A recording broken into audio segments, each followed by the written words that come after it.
একটা দোয়া আছে, যে দোয়াটা, যে কথাগুলো দোয়ার শুরুতে বললে এই দোয়াগুলো কবুল হবে ইনশাল্লাহ, এই বিষয়ে আপনি নিশ্চিত থাকতে পারেন। যদি আপনার রিজিক হালাল হয়, ওই শর্তগুলো যদি পূরণ হয়, রিজিক হালাল হয়, বৈধ দোয়া হয়, হ্যাঁ, হারাম কিছু চাচ্ছেন না, আপনি বৈধ বিষয় চাচ্ছেন, হালাল খেয়ে চাচ্ছেন, এই শর্তগুলো পূরণ করে দোয়া করার আগে এই কথাগুলো বললে দোয়া কবুল হবে ইনশাআল্লাহ।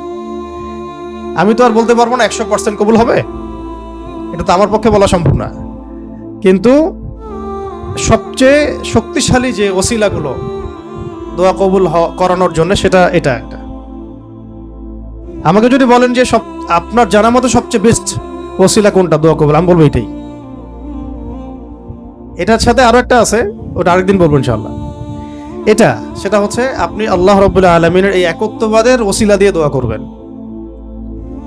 আল্লাহ পাকের এই তাওহীদের ওসিলা দিয়ে, একত্ববাদের ওসিলা দিয়ে দোয়া করবেন।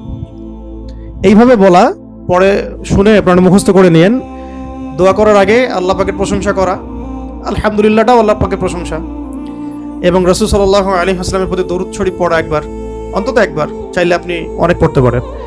এরপরে যে বিষয়টা আপনি চাচ্ছেন তার আগে বলা যে আল্লাহুম্মা ইন্নী আসআলুকা বিআন্নী, আগে বলে নেই, আল্লাহুম্মা ইন্নী আসআলুকা বিআন্নী আশহাদু আন্নাকা আনতাল্লাহ লা ইলাহা ইল্লা আনত আল আহাদ আস-সামাদ আল্লাযী লাম ইয়ালিদ ওয়া লাম ইউলাদ ওয়া লাম ইয়াকুল লাহু কুফুওয়ান আহাদ।